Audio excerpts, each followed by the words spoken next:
Why, hello there. Welcome to Smart Aspirations with Justin Huff. Sit back, chill out, and go on a journey around the world. Around the world. Justin will discuss tales of hope, discovery, and general irreverence with some of the most dynamic personalities in the travel business. Remember, we do cool shit, and so can you.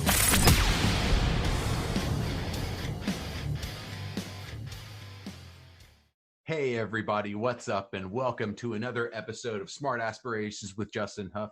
I hope this video and podcast find you healthy, safe, and happy during the midst of 2020. This week we've got an awesome guest, and my friend James Wilson. He's the director of marketing for Desert and Delta Safaris in Botswana. James joins us from his home in Maun. It's the safari capital of Botswana. We'll put a map up there. And specifically, we decided to, we reconnected after a year or so of not talking to each other. And we're like, you know, what's a cool topic that you're really, really passionate about and that is just insane for Botswana? And elephants are incredible in Botswana. Botswana itself is an elephant epicenter, and it's a must visit for elephant enthusiasts and wildlife enthusiasts in general. And I think it has like up to, from what I've heard, the latest numbers are 130,000 elephants across the entire country, which is roughly, again, I'm going to punt at this. I think that's a third of the entire global elephant population, which is just completely insane. Now, I don't necessarily want to start off on a sad note, but I can't ignore what's been out on the mainstream media in terms of elephants in Botswana this year. Sadly, I believe it was back in March, up to around 350 plus elephants just suddenly dropped dead in the Okavango Delta Panhandle, specifically the Panhandle, not in the private concessions in the Delta, I believe. And the cause of death still to this day remains a mystery. There's a bit of ambiguity, but more or less, it was, people were up there on a scouting, I guess, I believe they were doing things either by a plane or a helicopter, and they noticed all these recent elephant carcasses that were all over the area. And they sent some crews out there, and some samples were taken and sent abroad for processing. But obviously, due to the coronavirus epidemic going on worldwide, the results have been completely delayed, and that's led to a lot of experts believing, I am not an expert, a lot of experts believing that the samples are now just completely unusable because of the delay that it's taken so long. There are a number of theories going on as to how this happened by a lot of respected people in their field. Again, not me. Some say that it was naturally occurring toxins like anthrax, which is anthrax in the past has killed, a few hundred elephants in Africa. That's definitely not uncommon.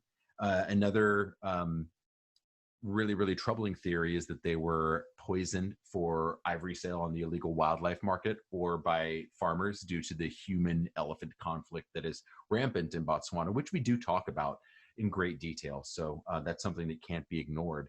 It could also be, another school of thought is that it was a species-specific disease that just ravages elephants. It doesn't affect other wildlife in the region. So I'll let James expand upon the conflict, and we're going to more or less stay off of this subject, but I do want to acknowledge it in the introduction.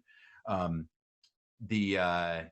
of the things that I do want to touch on this really quick before we move forward is that the elephants that did die this year, they still had their tusks. So the government is officially ruled out the theory that all of this was for the illegal wildlife market, but who knows?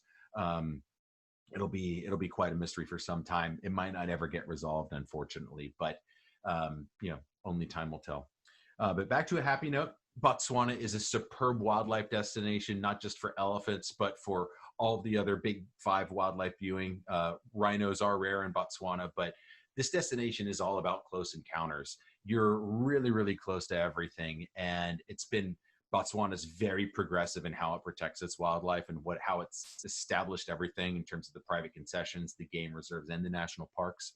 It's a destination I know extremely well. As of today, I've been there 4 times during all 4 seasons.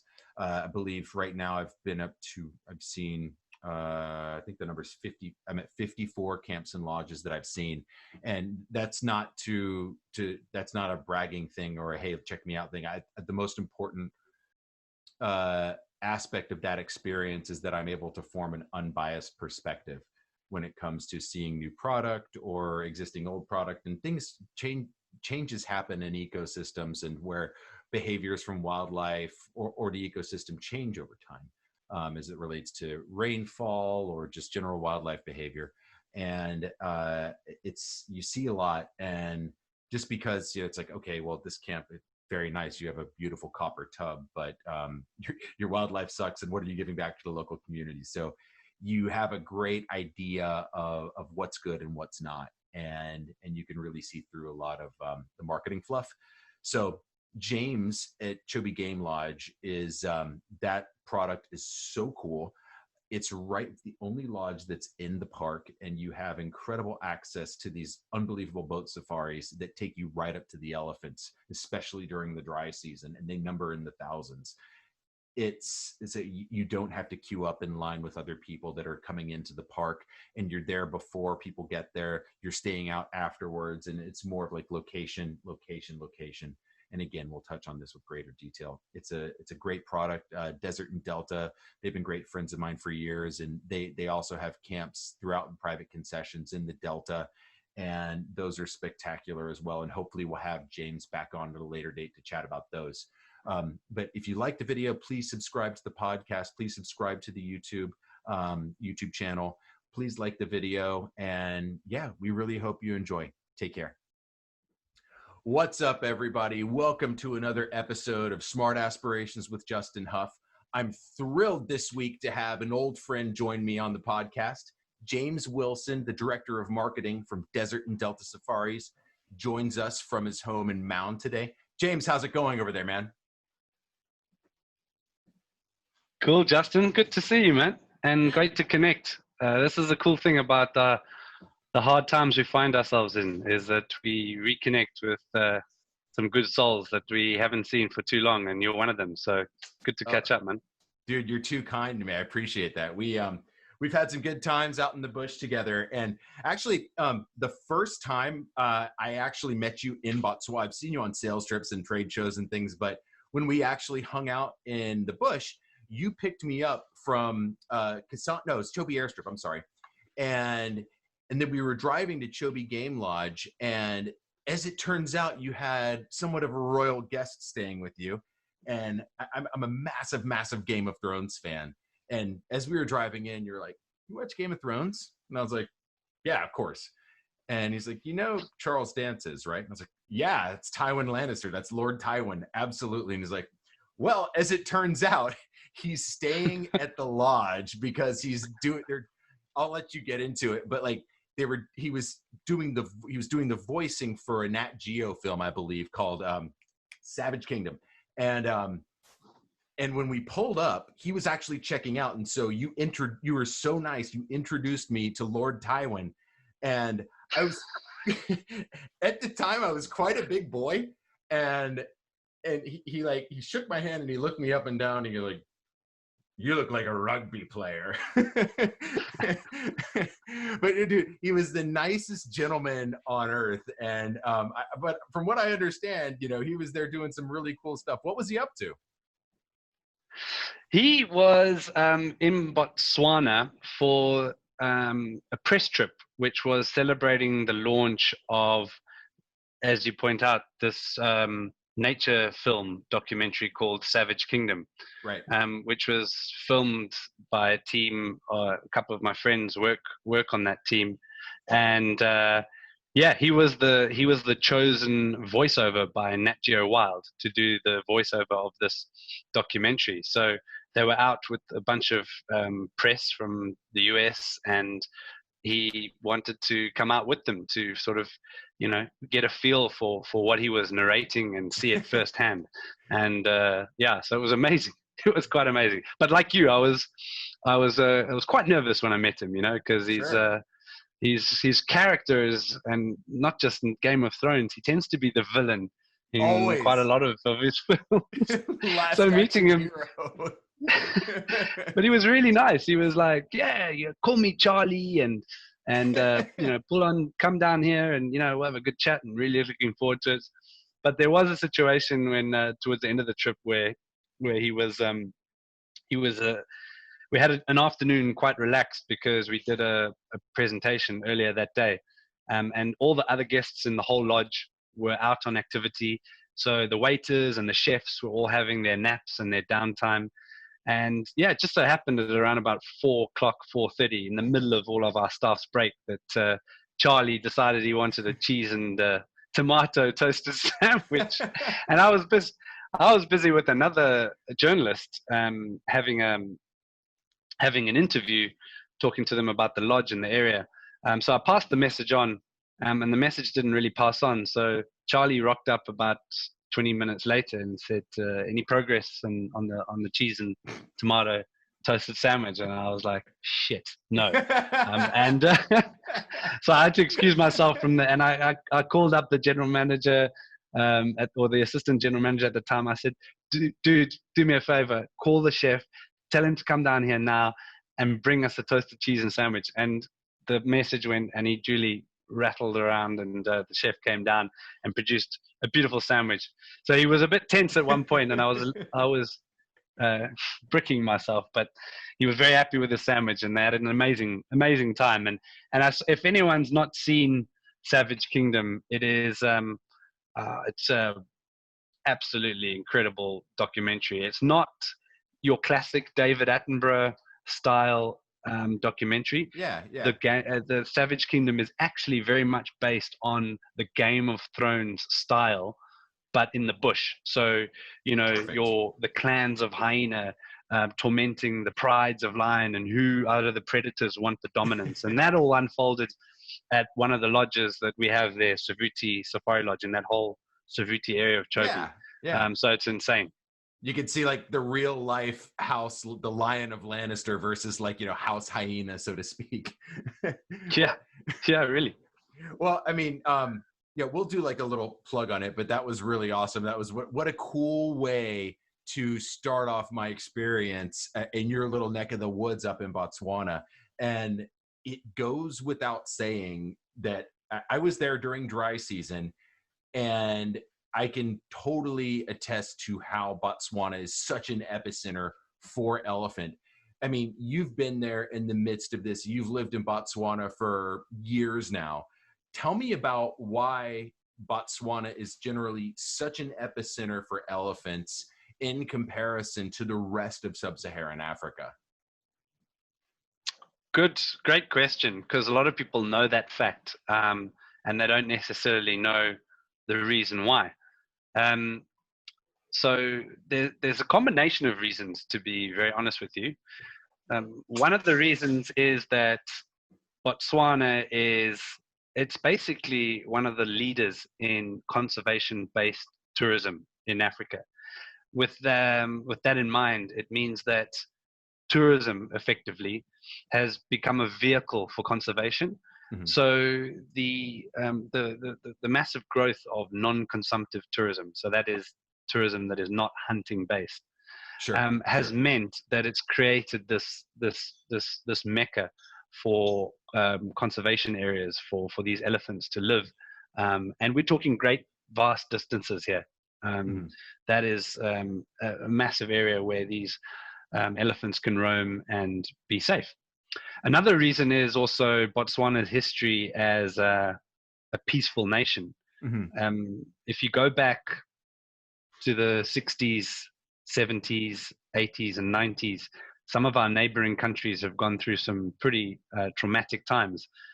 For example, Angola. Angola, just over on the north. We don't share a border with Angola, but its borders are very close by.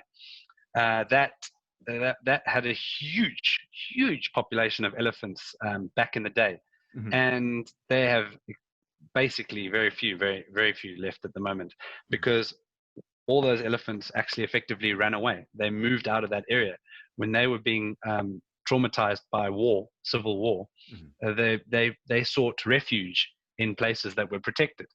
So effectively, what you have is, and it wasn't just Angola. The Caprivi Strip, or which is now the Zambezi region, was also occupied when you had your Zimbabwe War of Independence going on in our neighboring country, and also things were a bit tricky in Zimbabwe.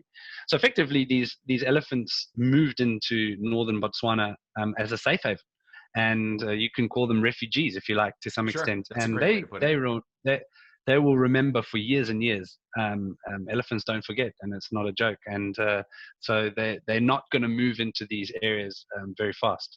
So that's another reason that the elephant population, and then also we've got such a very, very small human population.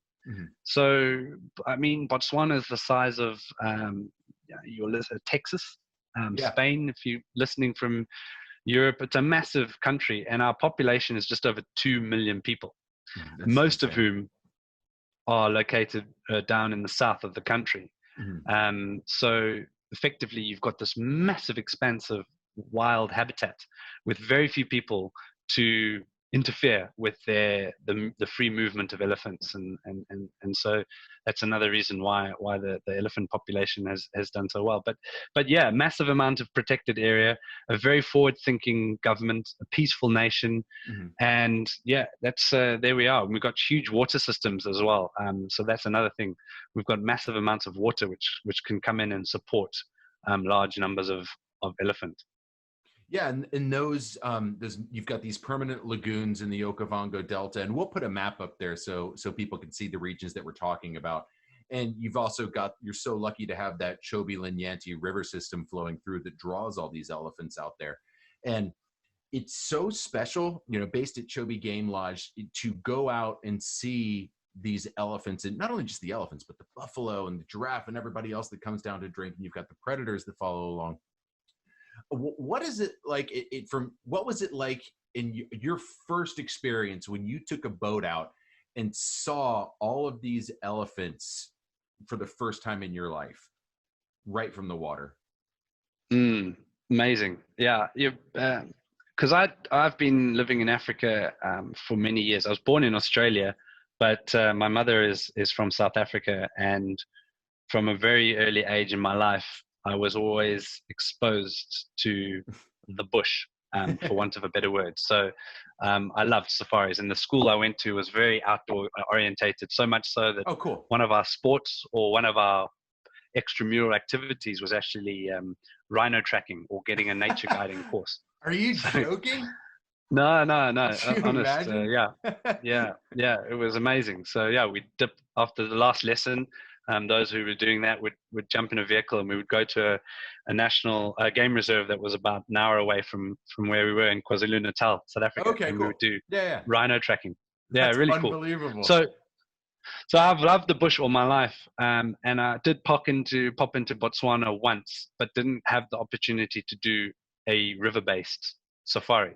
So when I came to move to Botswana and live here, and I was looking at different jobs and different areas to live, I went to Chobe, and I was told by the people that were interviewing me that this would be potentially the place I would be based, and was figuring it out. I knew the area relatively well, but I took the job, and before really going on a proper activity where I had that massive exposure to the wildlife like you did. Sure. And so a lot of it I discovered in my job and in my role.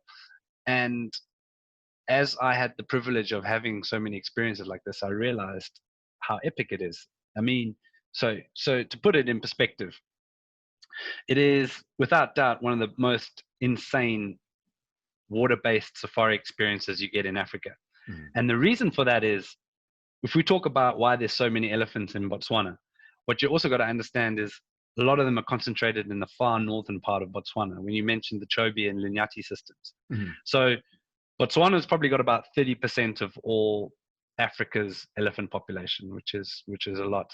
And about 30% of those elephants are concentrated in 40 or 50, 60-mile river frontage. Okay. So there's something in the region of 60,000 elephants potentially. I mean, they do move around.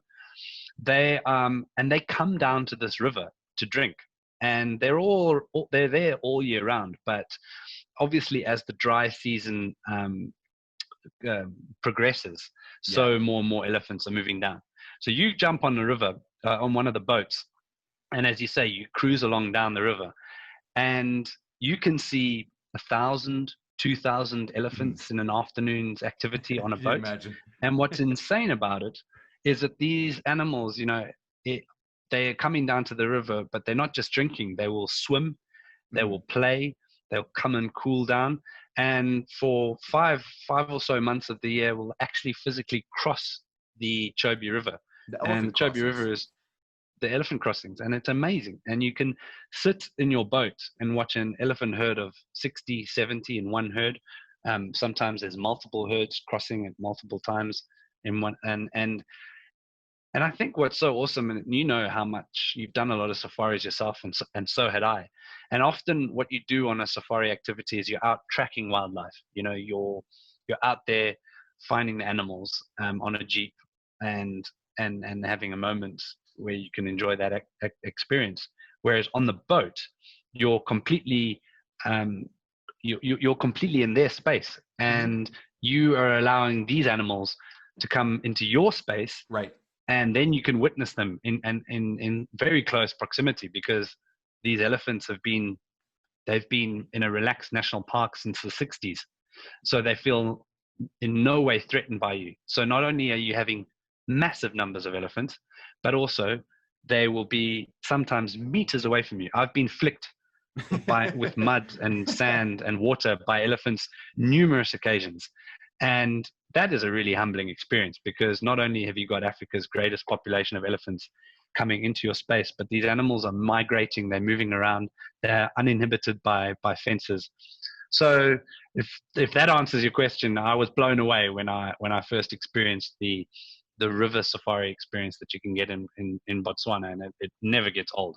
Oh, definitely. I mean, you were quite literally wallowed on. It sounds like. I mean, it's when you're in a vehicle, it does seem, I mean, you're still in the midst of everything, but it's not as immersive. There's just this element of, like you said, just complete, I kind of want to use the word humbling experience, because you're right there, and you're, like you said, you're in their environment. They're the ones that are in charge completely. And most people with the elephant crossings, when people hear the word crossings in Africa, they obviously, first thing that comes to mind is the wildebeest in East Africa. But this is a crossing that is the Chobe River in comparison with the Mara River. I mean, the Chobe River is so much wider. It's this enormous, enormous body of water. And to be honest, it looks like a lake when you see it sometimes in photographs, but it's just incredible what you can see there. And like I said, not just the elephant, but there's massive herds of buffalo and giraffe and all the predators that you can see too. Yeah. And as you mentioned, not enough people understand the awesomeness of it. And as you say, people know the crossings in the wildebeest migrations, and I think that's happening now. But if you travel between sort of July and early November, depending on the rains, the chances of you actually seeing one of these big breeding herds crossing the river is really high. And there is no other place in Africa really where you will see this in this volume and with this possibility. You can see it maybe in the Zambezi, possibly Luangwa, you might see it, but we're talking mega herds of elephants in their thousands and multiple big breeding herds. And it's just something I think all people should do one time in their life. Certainly if you love Africa and you want to have a safari experience that you're going to get nowhere else in Africa, you got to do it. Oh, completely. And nowhere else in Africa. Speaking of that, I mean, location.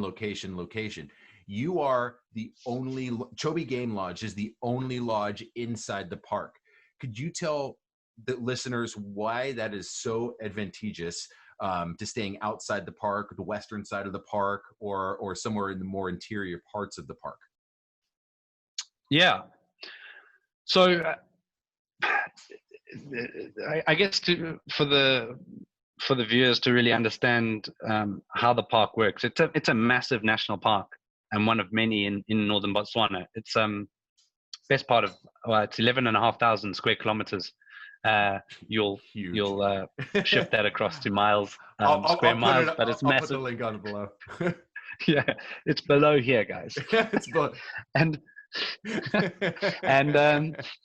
but Chobe as a destination is a little bit different from the rest of Botswana, in that when we mentioned earlier how conservation minded Botswana is and how few lodges and camps there are. So your overall experience in Botswana, people are coming here for the exclusivity, right? Private areas, few tourists and so forth. But this Chobe riverfront area, this part of Chobe that we're talking about now, where Chobe Game Lodge is right in the northeastern tip of the park, and it's really accessible to Victoria Falls, the Victoria Falls in Zimbabwe and Zambia. So much so that even day trips are possible for people from Victoria Falls. Although you're going to get a very quick touristic experience, it's something you can do. So the proximity to Victoria Falls means that the Chobe, northern part of Chobe, where Chobe Game Lodge is, and the hub, which is Kasane Airport, has higher density of tourists and travelers than the rest of Botswana. And as a result, a lot of people overlook the area or tend to feel that it's an area that they sell or travel to cautiously because it's not what the Botswana experience is per se. And to some degree that is fair, but tracing back to what we were talking about earlier, it's a wildlife experience, it's a safari experience that you're going to get nowhere else in Africa, and it would be highly disappointing as far as I'm concerned, and I'm sure a lot of people share the same thoughts, if you were to come to Botswana and not go to Chobe. It's just you can't do it. So that being said, this Chobe riverfront, 40 miles or so of river frontage receives all this elephant action. There are ways of visiting the area where you can actually try and remove yourself from more of the lodges and the camps and the tourist activities. And that's where Chobe Game Lodge is so blessed, because the lodge was built in the early 1970s when photographic tourism or non-consumptive, non-hunting tourism was pretty much in its infancy in Botswana. When they built that lodge, they said to the government, we're only building it if it's located inside the lodge and inside the national park, in the prime location. And the government said, well, it goes against our policy of having permanent lodges and camps inside national parks and game reserves. But they gave them a long lease and allowed them to do it because of the gravity of the lodge. It was effectively the first 5-star safari lodge in the whole country. And that's where the history lies. And so to this day, it remains the only permanent fixture or the only lodge located inside the Chobe National Park on that riverfront. So massive advantage. If you're going to stay in that area, you by staying at that lodge, you have the privilege of having your own private jetty from the lodge. So you just walk from your room down to the private jetty. You don't have to sign in and out of the national park like all the other lodges and camps do.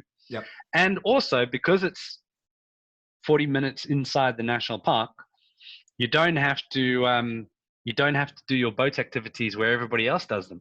Because you're further downriver. So you get this epic Chobe River safari experience on the water, but with far fewer boats and people than the rest of the other travelers.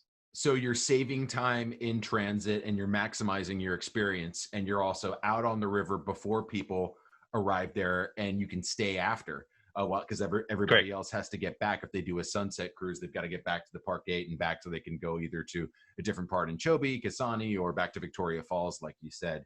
And I think that's just a massive advantage with you guys. And a little bit back to elephants. I know that what we envision as travelers and sellers of travel, we have this magical, romantic vision of elephants and how incredible they are. on the local side of things in Botswana, what doesn't get a lot of coverage and what a lot of people don't realize is the human elephant conflict, which is very much a real thing.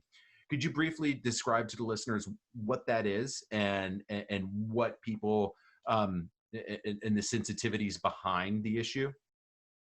Yeah, it's a valid point, and one we feel as tourism operators in conservation areas shouldn't shy away from.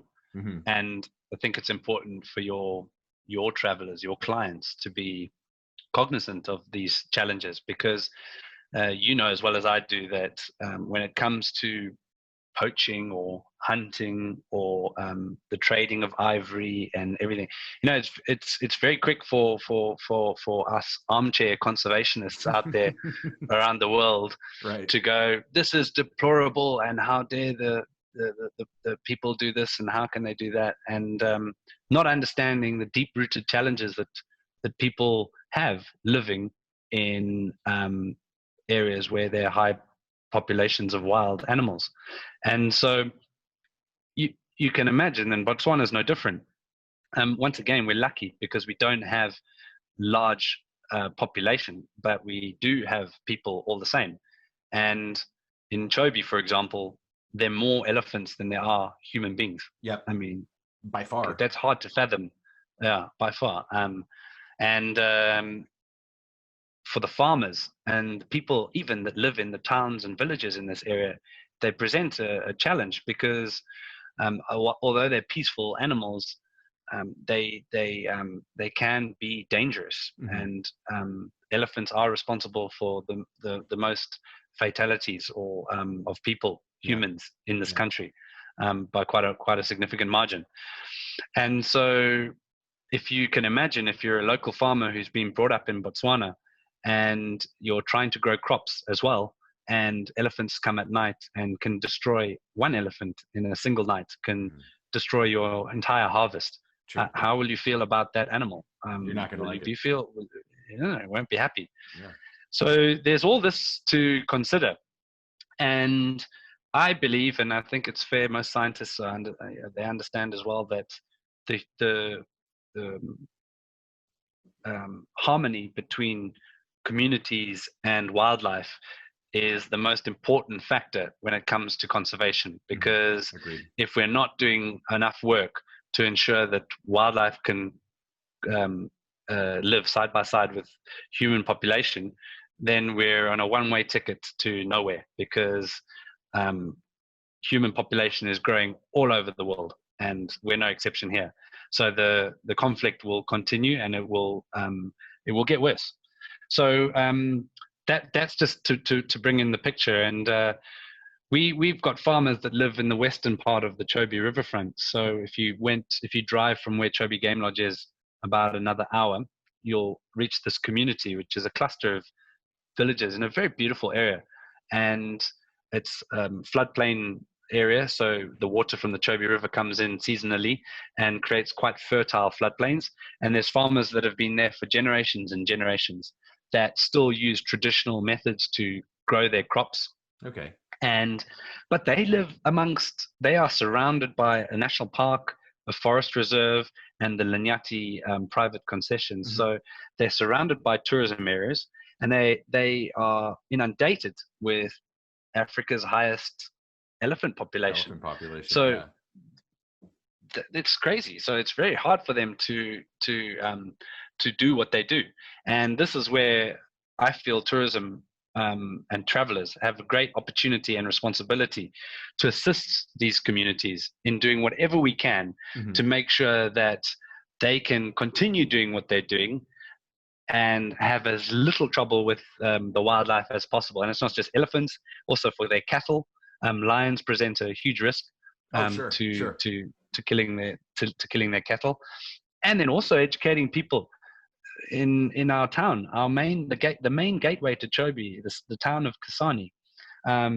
It's crazy. We've got shopping centers and towns and things going on there, and main roads, and yet we've got elephants moving in there because none of these elephants are constrained by fences. They are free moving elephants. Right. So it's very hard for the community to live and walk to school when they know that there's elephants that potentially are coming early in the morning. So there's all these issues at play, and we're quite excited to see that there's some actual positive research coming out from a company we work very closely with called Elephants Without Borders, who have spent years and years working with this community that I'm talking about in actually helping them live side by side and minimize the conflict between elephants and humans. And you're also involved with a project that it's got a really cool, the article that you sent me about it has a really cool title called Elephants Don't Like the Disco. And that's related to all this. Tell me a little bit more about that project and how you're involved in it, and specifically how tourism can contribute to its success. Yeah, really cool. And it's great because it grabs people's attention because it was quite fun, but it's really effective science that seems to be working. And so the company the researchers are Elephants Without Borders, based in Chobe. And they've been working at various, they call it conflict mitigation. So how they can reduce the conflict between wildlife, or elephants in this case, and people, as well as doing their science in terms of what's happening in conservation. So a major part. And the government certainly adopts bear bangers, which are, you probably know exactly what they are from certain parts of America. They're basically firecrackers that go off, gunshots that go off, that are supposed to scare the animals. So, farmers can use bear bangers to shoo away the animals. Chilies have been one aspect that people have tried to use. So, growing chilies, they're quite a hardy vegetable, hardy fruit or vegetable. I don't know what a chili is, and you can put them at the edge of your crop. It's supposed to deter them. It can work.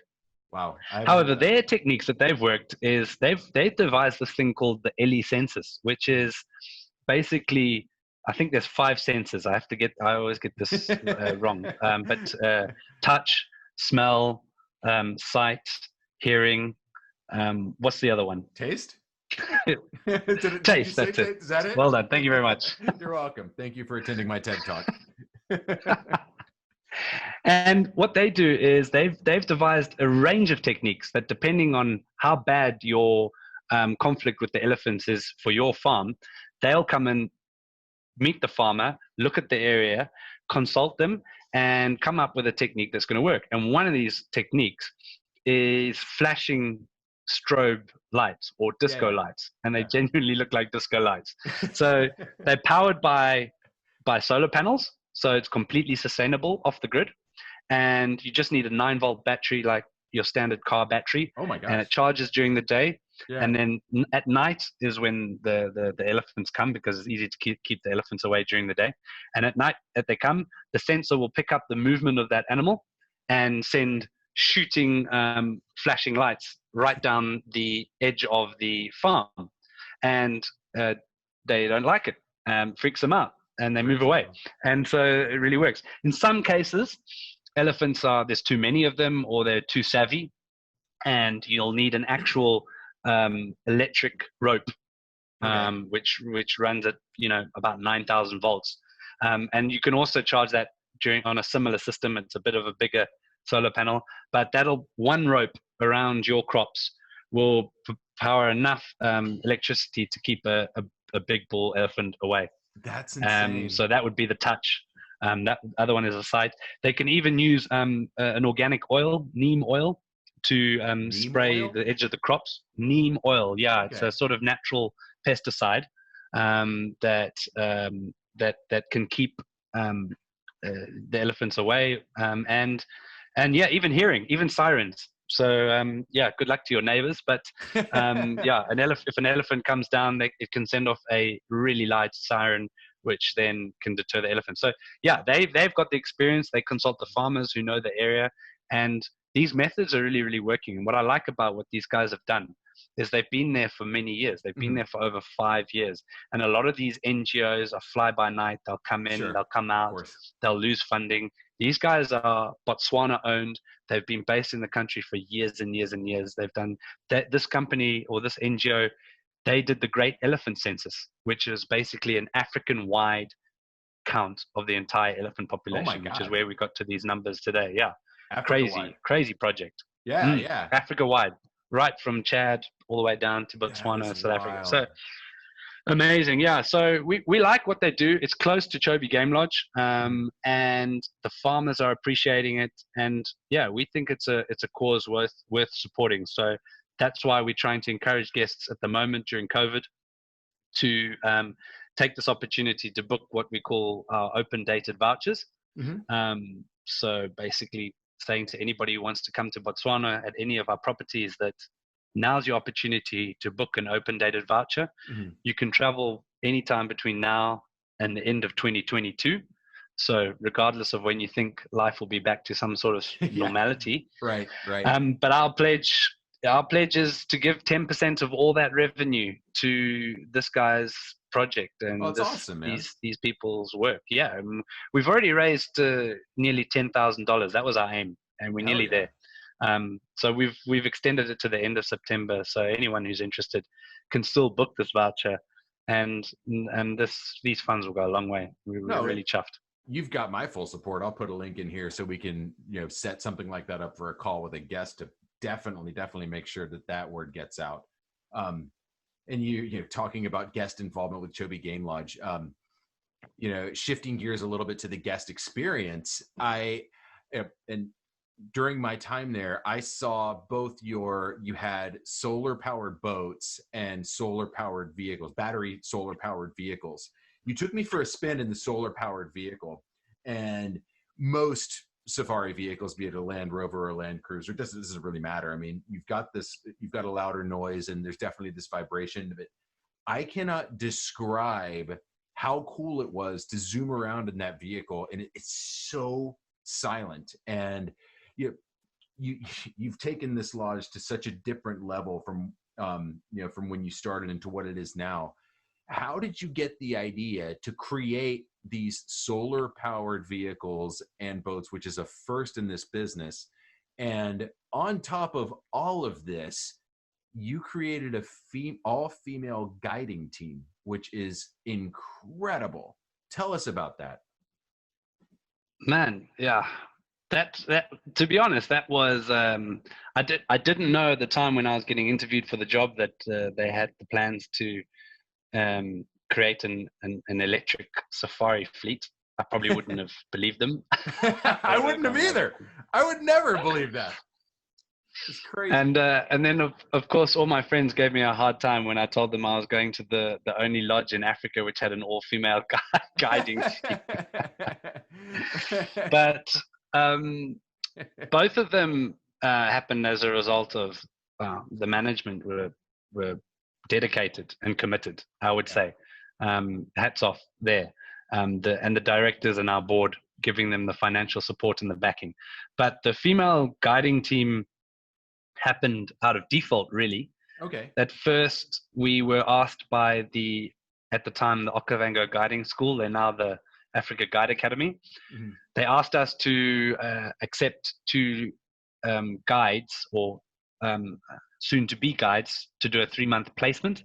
Okay. Because before you become a fully qualified guide, you've obviously got to do your in-lodge, in-bush training. Mm-hmm. Sure. And there were two ladies. And they joined our team. We didn't have any female guides at the time. And they were quite remarkable, actually. Oh, that's awesome. Not to say that we had our doubts, but I think it is still a male-dominated industry, and I think being young females coming into that industry, they were particularly dedicated, and they really wanted to prove their mettle. I can imagine. And then you take it another step further, and to go, well, actually, maybe women have a lot more attributes than men to be great guides. And that's the angle we started to look at. So we asked the guiding school to make sure they sent us the next female guides, or female trainees. And still to this day, we actually have one of the guides with us, Florence. She came across with me to the US in January this year. Cool. And we did some talks out there about female equality and in tourism. But it went from strength to strength, and soon enough we had half female guiding team and half male guiding team, and the management were like, there's only one way to go here. And not that we think every lodge needs to have an all-female guiding team, but if we create an all-female guiding team, we could create a lot of positive PR about absolutely introducing more women guides into the industry. Mm-hmm. And the location suited the guides as well. A lot of the guides were mothers, and being in Chobe, you've got access to cell phone signal, and you can kind of leave the lodge and come back much better. Yeah, Kasani's right there. And Justin, like, being a guide is about being, a lot of the time, especially with families, you need to be sensitive to their needs and have attention to detail, especially when you've got 6 or 7 people on a vehicle. They each have different demands and aspirations, and women are incredibly attentive and have this ability to really please and make sure that everybody is happy. And also, and this is key, women are better drivers in the sense that they are much more careful with their equipment. I don't know what it's like in the US. I know when I lived in the UK listen that they had. You heard it from me. That's awesome. There was a car insurance company in the UK called Sheila's Wheels. Okay. And it was a car insurance company for women only, because they had lower premiums. Because why? They had less accidents. Because they're more careful. That's insane. I love that. And also when it came to fuel consumption and brake pads, I mean, at this lodge, I can tell you now that this lodge at Chobe Game Lodge has the most stringent mechanic workshop than any other property in Botswana. Wow. Because it is the passion from our manager.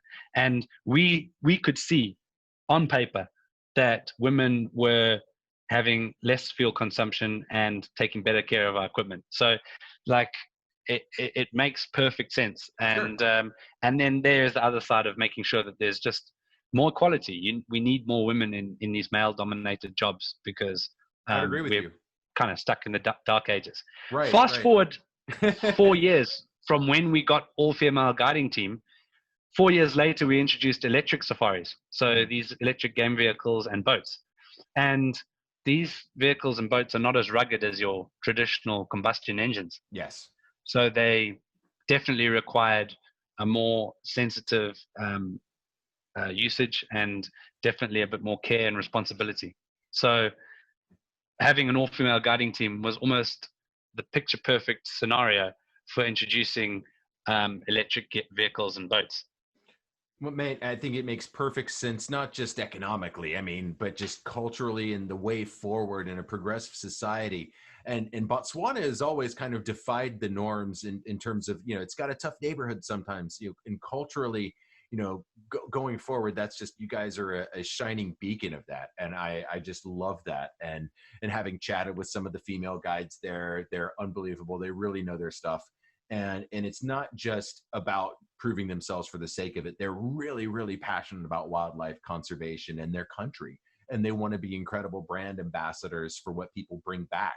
And because at the end of the day, that referral that, hey, I went to Botswana and this was my experience and you've got to come and do this. That's your biggest sales force right there. Now, I don't want to date the podcast, but we're in the midst of 2020. And we do need to wrap things up in a little bit, but positively going forward, we're in the midst of COVID. What do you see for the future of Botswana as it relates to the short term and the long term? Cool. Heavy question. Do you want the optimistic answer or the realistic answer? Give me the James answer. It could be a mix of both. The James answer. Dealer's choice. Yeah. Good man. Okay, I like that. I always felt when I came to live in Botswana, because I was in the UK. Actually, I was in the UK, and then I went to Germany, and it was quite a weird feeling packing up and moving to a remote part of Africa. I can imagine. Yeah, it just and it worried my family and stuff like that. But Of course. I felt that wildlife tourism, and I say wildlife tourism, let's call it safari. You know, the safari industry is something that will become a more and more treasured product Mhm. in the world. And I say safari, what I really, really mean is authentic, wild experiences where you are, as a traveler, or let's say as a seller, as a product, we are selling experiences where travelers can come in and truly experience wild places where there's no cell phone signal, there are no fences, where wildlife is roaming completely free as it did hundreds of years ago. How many places are there like this left on the planet? Right. And you only need to ask yourself that question. And if you form that into a product, you've definitely got something that is highly valued. And coming out of COVID, I can't think of a person that I've spoken to who doesn't want more than to be able to relocate themselves from the absolute crap that we've all been dealing with in this last 6 months. I don't even know how I've lost count. Yeah, me too. We need, what do we want? We want to just relocate ourselves to a place of fresh air, of away from people, and somewhere wild and natural and true. And there couldn't be a better place really than Botswana. And there are a few other places like this in Africa and the world, but they're few and far between. And so I think we'll have our ups and we'll have our downs, but we'll essentially be a very, very desirable experience for people around the world. And I would urge people to come sooner rather than later. I'm not saying that these places are not going to be as they are in years to come. I err on the side of positivity will prevail, and that we'll find a way to make sure that we allow this wilderness to remain intact. But this is the place you've got to come, because you are going to, it's hard, because what you do, Justin, we're a bit the same, is a lot of the time you're selling experiences to people that they don't essentially know they need in their lives, right? You know, you don't just say, where do you want to go? Oh, you want to go to Mexico? Cool. This is the hotel I recommend. You know, you get to know your clients, you get to know the person, and you recommend them a place and experience. And you know, because you've been to Africa so many times, you know that they're going to come away pumped about the experience that they've had. And that's the biggest challenge I find for our job is to tell people, no, like, don't worry about the cell phone reception or the Wi-Fi. Don't worry about this. Don't worry about that. Don't worry about your transfer. Don't worry about what time your bus or your plane will be there to pick you up in the morning. I promise you that this is a professional outfit. We've been doing this for 40 years, and just come and just switch off and allow yourself to be immersed in this incredible wild experience. And might I say, connecting with African people, with the people who live in this country, and culturally will definitely share all what they have experienced in their lives, because we live differently out here, man, and it's a much slower pace of life. It's a beautiful way of life, and it's so funny because when I come back from Africa, it's like the first few days of like getting back into emails and your routine and traffic, and it's just, it's like, why it's so unnecessary. So no, your way of life is incredible, and I love your outlook on the future. I too err on the side of positivity. If not, why bother getting out of bed in the morning? That's how I look at it. I do see a bright future for Bots. You guys have your act together. And listen, man, I can't thank you enough for joining me today. This has been an awesome interview, one of the best that I've done.